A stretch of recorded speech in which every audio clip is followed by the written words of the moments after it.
Olá para você que nos acompanha, estamos começando mais uma edição do programa Controle Externo aqui pela Rede Alesp, para você que nos acompanha toda sexta, 21 horas, uma edição nova do nosso programa que, como o seu próprio nome, é autoexplicativo, fala sobre as atividades do Tribunal de Contas do Estado de São Paulo e das pessoas que fazem a atividade do controle externo aqui no território paulista. O meu agradecimento a você que nos acompanha em mais esta edição, não só pela Rede Alesp, mas também pelas TVs Câmaras de todo o Estado de São Paulo, pelos canais comunitários aqui do Estado também, nessa parceria da Rede TCESP que leva os nossos conteúdos para todos os lugares. E também para você que está me assistindo nesse momento pelo YouTube. Peço que você inscreva-se em nosso canal para você compartilhar, curtir, comentar os nossos assuntos e levar à frente e adiante tudo aquilo que nós fazemos por aqui. Em nosso canal no YouTube, fica o convite para você que já está nele ou que vai visitá-lo, nós temos muito conteúdo. O nosso programa, outras produções, mini documentários, nós temos reportagens, lives, cursos, além da transmissão às terças e quartas-feiras das nossas sessões do Tribunal de Contas do Estado de São Paulo ao vivo. É um prazer estar aqui em mais uma edição. O nosso programa também está presente na podosfera mundial. Se você, assim como eu, é fã de podcasts, pode procurar no seu agregador Podcast TCESP e você vai encontrar os nossos conteúdos também por lá. Essa que já é a quarta temporada do nosso programa e estamos aqui sempre trazendo pessoas que fazem a diferença. Deixa eu aproveitar e apresentar o meu convidado de hoje do programa Controle Externo, que é o procurador Rafael Antônio Baldo, procurador do nosso Ministério Público de Contas. Doutor Rafael, muito obrigado pela disponibilidade em conseguir um tempo na agenda para falarmos sobre assuntos tão importantes. Seja bem-vindo. Olá, Fernando. Tudo bem? Eu que agradeço o convite, a oportunidade de participar do programa. Acho que vai ser bem profícuo, bem interessante a nossa abordagem do tema. Eu fico muito feliz, Rafael, porque é uma das pessoas que eu admiro nesse tribunal, do tempo que estou aqui, pela qualidade dos trabalhos, pelo interesse em sempre estar ligado, aquela pessoa que dedicada aos estudos, né, às práticas, e nós vamos ver aqui, inclusive, autor de livros. É muito bacana, fico muito feliz de verdade que você esteja aqui hoje. Obrigado pelo apoio. Muito bem. Deixa eu apresentá-lo então ao nosso público, para quem não conhece. Rafael Antônio Baldo é procurador, como disse, do nosso Ministério Público de Contas desde 2012. Anteriormente, era promotor de justiça no Ministério Público do nosso vizinho estado do Paraná. Concluiu o doutorado em Direito Financeiro pela Faculdade de Direito da Universidade de São Paulo, também Master in Global Rule of Law and Constitutional Democracy pela Università degli Studi di Genova, Itália, não é? Mestrado em Direito Público pela Universidade Federal do Paraná e especialização em Direito Administrativo pelo Instituto Romeu Felipe Bacelar, com graduação em Direito pela Universidade Federal do Paraná. E como eu disse, dessa parte de produção de conteúdo, é autor das obras Novos Horizontes para a Gestão Pública, História do Orçamento Público nos Paradigmas da Legalidade, da Economicidade e da Legitimidade, Técnicas do Orçamento Público, Funções, Procedimentos, Formas e Conteúdos e Teorias do Orçamento Público, Natureza Jurídica, Planejamento e Jogos Orçamentários. Rafael Baldo, muito jovem, mas com uma carreira... Começou muito cedo, é isso, né, doutor? Pois comecei cedo. E isso credencia, com todo esse currículo, a estar onde está hoje. E como eu mencionei, doutor, na passagem do currículo, o senhor escreveu uma trilogia de livros sobre orçamento público, que é um assunto que faz parte do nosso dia a dia, né? E como procurador do Ministério Público de Contas, a gente sabe que esse tema talvez já seja até uma vocação, é uma coisa que é natural, que está no nosso DNA por aqui, mas eu gostaria de saber da história do lançamento desses livros tão completos e como que o senhor acha que essas publicações podem ajudar sobre temas tão importantes, né, para o Estado e para a administração pública como um todo. Claro.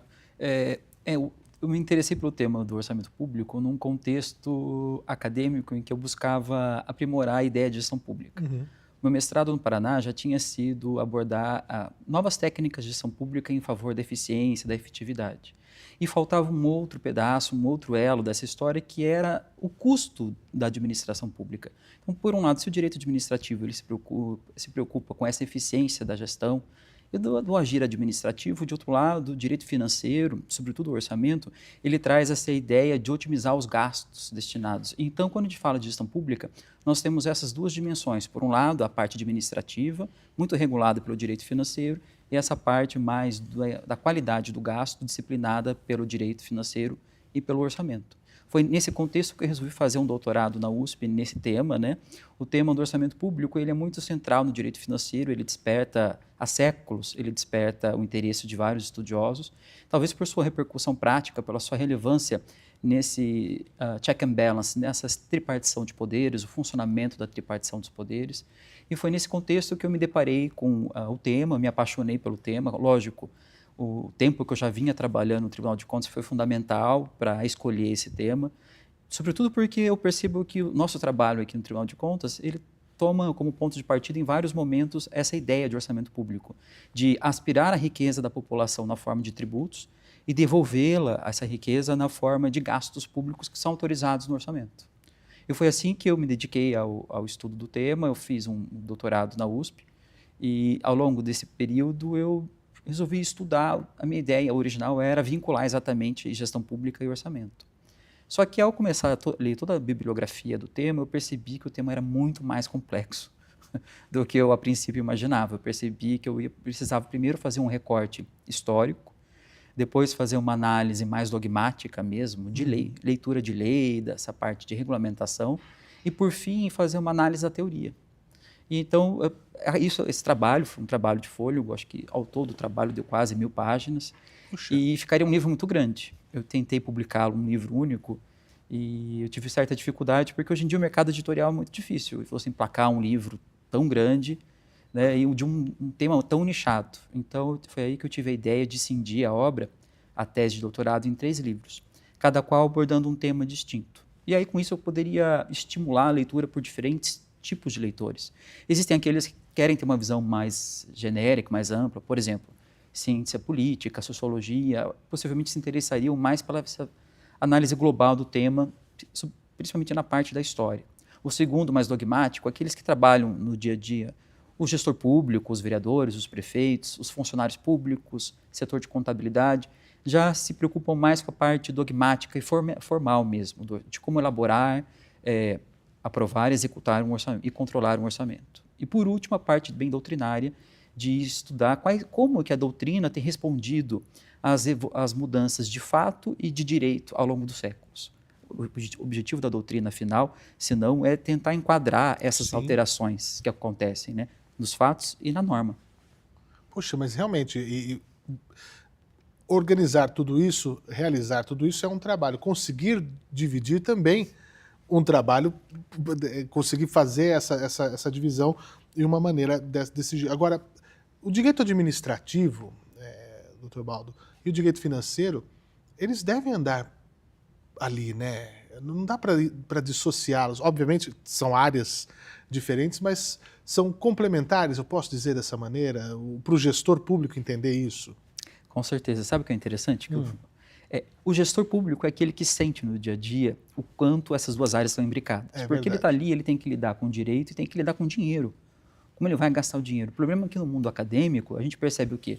Até mesmo por conta das ementas, todas essas matérias são compartimentadas. Então, quando a gente aprende isso na graduação ou mesmo numa pós-graduação, a gente aprende de uma maneira muito fragmentada, sem se debruçar muito sobre essa interpretação sistemática de cruzar as diferentes áreas de conhecimento. Então, no direito administrativo, por exemplo, muitos administrativistas, eles pensam nas formalidades que levam a uma realização de uma licitação, de uma contratação pública, mas muitas vezes eles não concatenam essa licitação, esse contrato específico, num prisma mais abrangente de planejamento estratégico do poder público, com as políticas públicas de longo prazo, de médio, e também não estudam essa repercussão do gasto público ao longo da execução orçamentária, ao longo do exercício financeiro. Então, essa ideia de unir, né, por isso que eu achei interessante aproximar e complementar esse outro lado do direito financeiro com o orçamento. para a gente chegar nos dias atuais, eu vou pedir aqui um esforço, um exercício, até inglório o que eu vou pedir, mas pelo tempo de televisão a gente tem que trabalhar dessa maneira. É possível, doutor, conseguir um panorama histórico sobre o surgimento e a evolução do orçamento público até chegar no modelo que a gente tem hoje aqui, que a gente vê hoje no nosso país, por exemplo? Eu acho interessante a abordagem histórica porque ela permite familiarizar um pouco com o tema. Quando a gente fala de orçamento público, muitas pessoas elas remetem a uma série de números, de burocracias, de uma parte bem delicada, difícil de entender. Mas a gente não pode esquecer que o orçamento público, por mais complexo que ele seja, ele tem vários pontos em comuns com o orçamento da família, das associações, das empresas. E tudo isso tem a sua origem lá atrás, em 1215, eu diria, na Magna Carta. Então, realmente, eu fui cruel em pedir que você seja breve para fazer isso. Ok, 1215. Certo. Na Magna Carta de 1215, ela surgiu exatamente com a ideia de que o rei ele não poderia cobrar um tributo sem autorização, sem uma representatividade na hora. Então, a partir do momento que se cobra uma autorização, que se exige uma autorização do rei para a cobrança de tributos, de receitas extraordinárias, sobretudo aquelas relacionadas ao custeio de despesas militares, a gente tem o que? A gênese do constitucionalismo moderno e, ao mesmo tempo, a ideia central de orçamento. Então, a gente percebe que a ideia de orçamento, o Instituto Orçamento, ele é fundamental para o nascimento do Estado moderno e para o nascimento do constitucionalismo moderno. É assim que surge até a ideia de tripartição de poderes. Na Revolução Gloriosa, na Inglaterra, do século XVII, 1689, nós já temos um segundo momento em que, para além da cobrança, da necessidade de controlar as receitas, nós também precisávamos controlar o volume de despesas. Só assim a gente ia conseguir segurar o afã arrecadatório do Estado, né? A gente conseguiria proteger o bolso do contribuinte.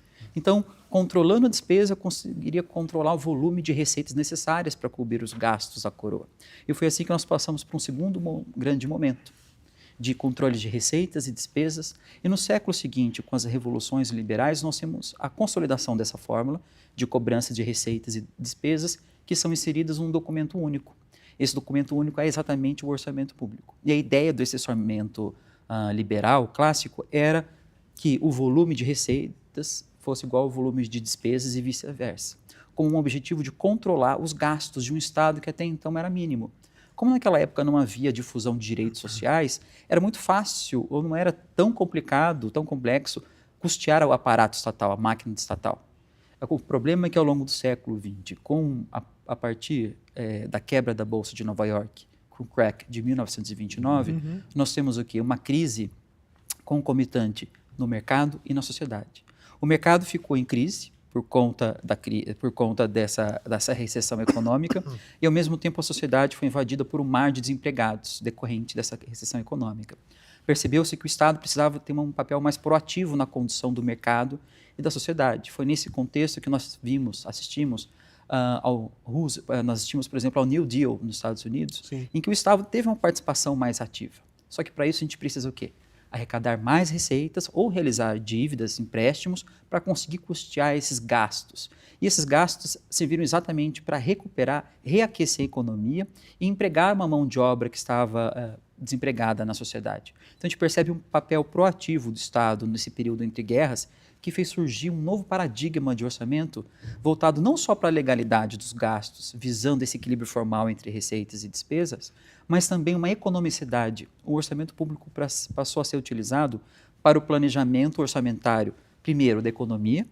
Foi nessa época que a gente falava em produto nacional bruto, o peso do Estado na economia de um país. E mais tarde, depois da Segunda Guerra Mundial, nós temos o planejamento orçamentário da gestão pública, quando surge a ideia de orçamento-programa que vinculava o orçamento-programa à boa execução de tarefas do Estado. E a gente conseguiu usar o orçamento público para medir o quanto o Estado bem executava essas tarefas, visando a consecução de objetivos. Então, esse segundo paradigma ele é muito voltado para a economicidade. O terceiro paradigma surge em 1973. Nós temos, nessa época, a crise do petróleo, internacional do petróleo. Isso acarretou uma nova crise mundial. E, dessa vez, a crise ela foi sentida de uma outra maneira. O Estado já estava grande, inchado, e era necessário reduzir o tamanho do Estado em reduzir o tamanho da dívida pública. Foi uma década, anos 70, 80, foram 2 décadas marcadas pelo crescimento da inflação. No Brasil, por exemplo, não sei se você se lembra, nós tivemos Plano Collor, Bresser, Verão, Sim. aquele contexto de hiperinflação. E em todos os países, os ocidentais, eu diria, eles buscaram criar mecanismos de enxugar, de promover o controle do volume total, do déficit operacional do governo e da dívida pública. Então surgiram várias estratégias para segurar a expansão dos gastos públicos. E isso no Brasil foi sentido aos poucos, só depois da estabilização da moeda, a partir de 1994, porque a partir de então ficou mais fácil a gente controlar e calcular o valor do déficit operacional e da dívida pública. Isso acabou gerando o quê? Uma necessidade de controlar essas receitas e despesas, e aí a gente teve o advento da Lei de Responsabilidade Fiscal. Então a gente percebe que esse último paradigma ele é muito voltado para o controle do volume total das dívidas, das despesas, só que isso o que acontece? A partir do momento que a gente limita o volume de receitas, de créditos disponíveis para alocação, significa que os atores orçamentários disputarão um jogo mais acirrado para distribuir essa verba disponível para alocação. Então a gente começa a perceber uma disputa dentro e fora do Estado. Dentro do Estado a gente percebe o quê? A disputa, por exemplo, os funcionários administrativos, eles querem uma revisão, um reajuste, a concessão de vantagens, pagamento de horas extras. Por outro lado, o órgão central de governo fala, não, precisamos cortar gastos para atingir nossa meta fiscal.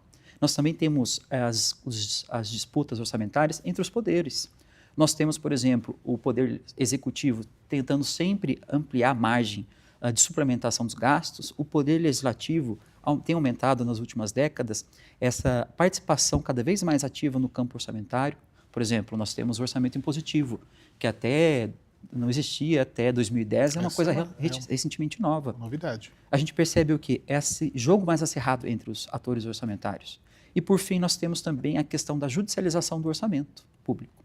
Até 30, 40 anos atrás, sequer existia o controle abstrato de constitucionalidade das leis orçamentárias. Ao longo das últimas décadas, a gente percebe uma atuação mais expressiva do Supremo Tribunal Federal no controle das questões orçamentárias. Então, a gente percebe que existe cada vez mais um jogo dinâmico orçamentário entre executivo, legislativo, judiciário, também a própria esfera dos funcionários públicos na disputa pela alocação desses recursos. Se, dentro do Estado, a gente percebe essa disputa acirrada pela distribuição das verbas disponíveis, ela também ocorre quando a gente percebe que o Estado precisa dividir esse dinheiro disponível, o pouco dinheiro disponível, com as demandas do mercado e, por outro lado, com as demandas da sociedade. A sociedade civil cada vez mais pede o quê? A implementação de direitos sociais. Uhum. E isso traz consigo uma pressão sobre o orçamento público, que precisa implementar as políticas públicas setoriais que foram difundidas pelo Brasil, principalmente após os anos 90. Nós temos ECA, criança, adolescente, o consumidor, o Estatuto da Cidade, saúde, educação, resíduos sólidos, mobilidade urbana, meio ambiente. Olha quantas pautas que a gente tem pressionando, né? Todas essas políticas públicas acabam trazendo consigo a necessidade de alocar dinheiro para execução e implementação desses direitos. E nós temos alguns dispositivos, né? Eu queria falar um pouquinho sobre isso agora, doutor Baldo, porque nós temos aqui no Brasil alguns instrumentos como o PPA, que é o Plano Plurianual. Nesse ano nós temos o primeiro exercício de mandato de muitos prefeitos, então alguns em primeiro mandato, outros recomeçando, né, novas gestões. Esse tema do PPA ele é muito recorrente agora, porque traz isso para o debate. Qual que é a importância, como eu falei, né, desses dispositivos, de uma ferramenta como essa, para garantir que o orçamento ele reflita as prioridades, inclusive de longo prazo, e também as metas fiscais, porque não dá para o gestor pensar naquela coisa imediatista do meu mandato. Você tem que pensar em coisas estruturantes, estruturais, né, para o resultado daquilo como política pública, né? E como é que o plano plurianual ele pode trazer dar substância a isso? Ah, claro. Essa pergunta é muito pertinente e tem a ver com o finalzinho da pergunta anterior. O PPA, primeiro que nós estamos no primeiro ano do mandato, isso, ou seja, é um tema que está na ordem do dia. O primeiro semestre está terminando, é a época do Poder Executivo Municipal terminar de elaborar sua proposta de PPA para remessa ao Poder Legislativo, à Câmara dos Vereadores, para aprovação do PPA. E o PPA, uma grande finalidade dele, é exatamente selecionar aqueles objetivos, as políticas públicas setoriais de longo prazo, as metas da saúde, da educação, de resíduos sólidos, e transportar para um prazo de 4 anos aquelas metas que foram fixadas em 10, Sim. 20 anos, num prazo muito maior.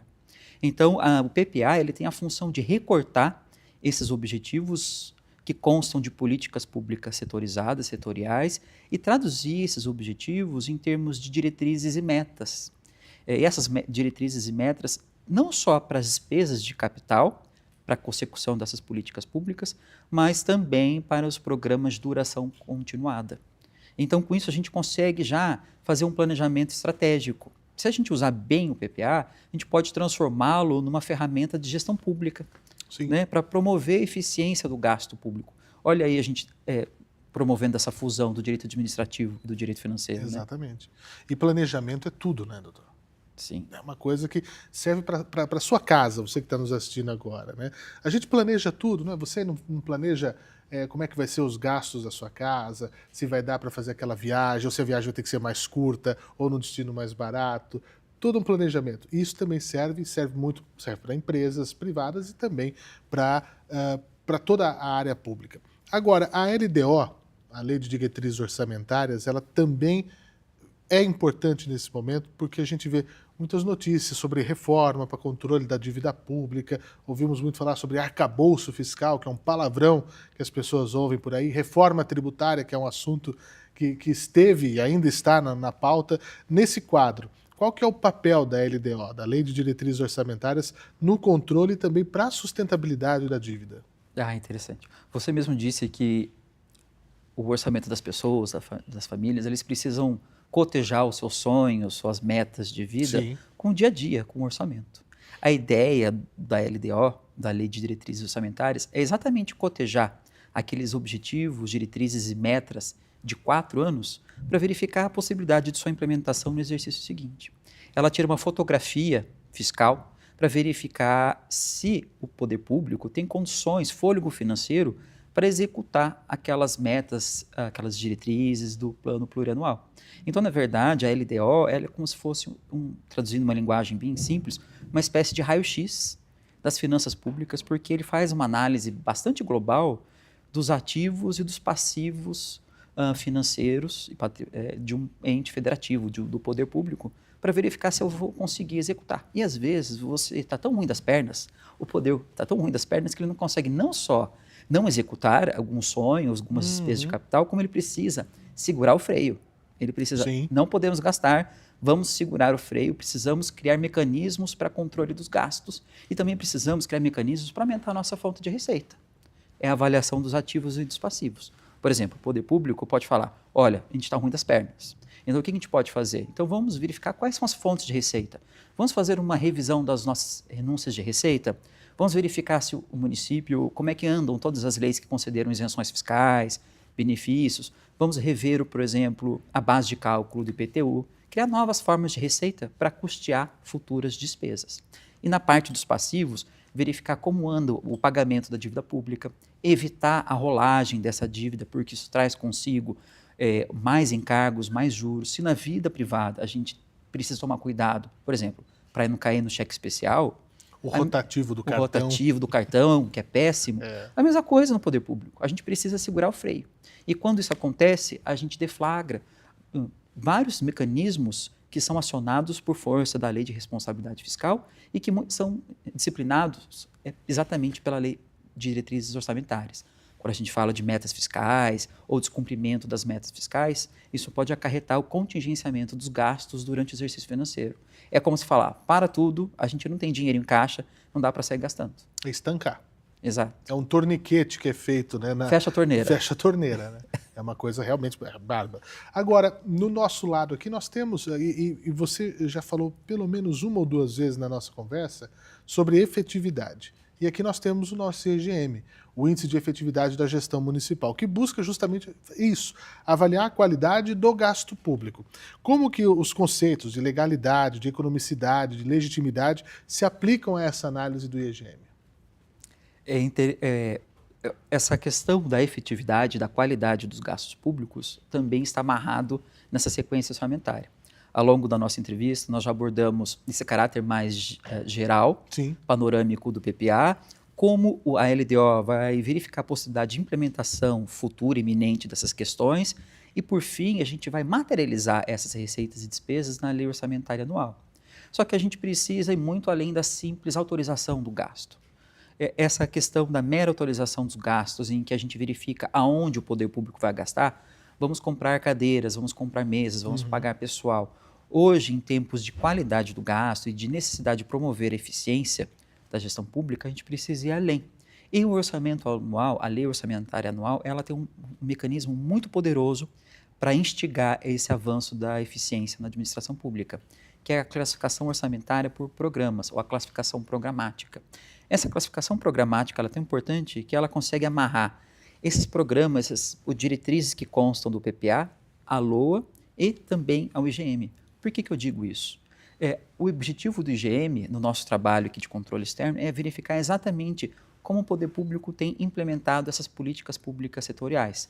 Nós temos IGM fiscal, meio ambiente, saúde, educação, que exatamente eles compilam essas diretrizes, objetivos gerais de políticas públicas nacionais, estaduais e municipais, e transforma isso em índice que é avaliado pelo Tribunal de Contas. O gestor público, ao analisar o relatório feito pelo Tribunal de Contas, ele pode considerar os apontamentos da fiscalização e retroalimentar o seu ciclo orçamentário, levando em conta as diretrizes, as observações tecidas pelo Tribunal de Contas. Então, o IGM ele pode servir de ferramenta para a orçamentação dos próximos PPAs, das próximas LDOs e das próximas LOAs, das leis orçamentárias anuais. Então, uma ferramenta que está aí disponível não só para o poder público, mas também para o cidadão, né? Sem dúvida, sem dúvida. Aqui a gente já falou hoje, doutor Baldo, sobre bases importantes do orçamento público. A gente falou de PPA, a gente falou de LDO, a gente falou de LOA, mas quais ferramentas existem para que o orçamento seja alterado quando surge, por exemplo, uma nova demanda social, que alguma coisa precisa ser feita, que não estava previsto anteriormente, porque excepcionalidades podem acontecer. Vou dar um exemplo aqui, por exemplo, uma catástrofe. Pandemia. A pandemia, as chuvas no Rio Grande do Sul. Você não está contando com aquilo, você não conta com esse tipo de evento no seu plano plurianual, você não conta com isso em absolutamente nenhum lugar. Como é que a gente pode... Existem dispositivos para ser abarcado no orçamento público que já está andando, já está em execução? É interessante como a vida ela se impõe e ninguém segura a força da vida. Por mais que a gente planeje uma série de instrumentos abstratos para tentar regular e prever nosso futuro, como a ideia da PPA, da LDO e da LOA, Sim. O advento da realidade, do mundo da vida, ninguém consegue segurar a força dos fatos, né? Isso ficou muito claro, por exemplo, antes da pandemia nós tivemos a elaboração de teto de gastos, não sei se você lembra de 2015 Sim. a 2020, veio a discussão muito grande de teto dos gastos. E era um teto rígido. Adiantou? Não adiantou. Veio a pandemia, não teve teto de gastos que segurasse a explosão de gastos públicos que foram fundamentais para lutar contra a pandemia. Foi uma guerra, né? Uma guerra em favor da saúde. Vidas. Exatamente. Então, ali não tinha, a gente teve que se entregar a necessidades imprevistas, urgentes do mundo da vida. E é por isso que o orçamento público, ele também existe a possibilidade da gente promover alterações ao longo do exercício financeiro. E essas alterações, elas ocorrem por meio da abertura de créditos adicionais, de 3 categorias. Suplementares, para você reforçar uma dotação que já existia na lei orçamentária, você só calculou errado a quantidade de dinheiro para aquele gasto. Depois nós temos os créditos especiais, você não tinha previsto na sua lei orçamentária aquele gasto específico. Então você precisa de uma nova autorização do legislativo para aquele gasto. Por exemplo, você não previu a realização de obras emergenciais para a reconstrução de uma barragem rompida por conta das chuvas sazonais de verão. E por fim nós temos aqueles gastos urgentes, que são os créditos extraordinários, exatamente esses, por exemplo, de calamidades. Né? Então, esses 3 créditos adicionais, os suplementares, os especiais e os extraordinários, eles servem exatamente para encampar, trazer para o orçamento público novos fatos que surgiram ao longo do exercício financeiro. E isso inclui, inclusive, isso tem a ver com a ideia de encampar, trazer para o orçamento municipal as verbas que surgiram, que foram transferidas ao longo do exercício financeiro, por exemplo, por força das emendas PIX. Quando, por exemplo, um deputado federal ele consegue destinar um certo verbo, um certo valor para um município específico, a gente tem ali, por exemplo, uma transferência especial para compra numa ambulância, por exemplo. Só que a gente precisa trazer isso para dentro da lei orçamentária municipal. Então, por isso que essa transferência especial, ela vai gerar uma despesa que precisa ser encampada, trazida para dentro do orçamento, e isso vai ocorrer por meio da abertura de um crédito adicional. Com isso, a gente consegue fazer o quê? Garantir essa rastreabilidade do dinheiro público, que foi o que gerou a grande discussão em 2020 e 2021, naquele esquema do tratoraço, que foi abordado pelo STF, pelo Tribunal de Contas da União. Garantir a rastreabilidade. E é nesse caminho que tem trilhado o Tribunal de Contas do Estado de São Paulo ao longo dos últimos exercícios financeiros. Ele tem se preocupado mais com o levantamento não só da origem, mas também da aplicação das verbas atreladas às emendas PIX. Doutor Baldo, nosso tempo é curto, mas eu queria muito ouvir um último assunto, que é um destaque que o senhor dá à importância do accountability. Que eu fico muito feliz porque é uma área que eu falo que tem um pouquinho a ver com a comunicação, que é a minha área, porque nós falamos de transparência, né? Até na própria Atricom, nós temos alguns momentos, né, no marco de medição, de desempenho dos tribunais, a accountability fica junto ali com comunicação. Na prática, o que é accountability? Como é que o Tribunal de Contas e o Ministério Público de Contas promove essa questão da transparência, que é uma das coisas que a gente tanto exige aqui dos recursos públicos, garantindo que o orçamento acabe sendo executado da forma mais eficiente possível? Como ponto de partida, a gente não pode esquecer que accountability, junto com responsiveness, são os dois pilares de uma democracia material. Hoje, quando a gente fala de democracia, muito além daquele ditado liberal, one man, one vote. Uhum.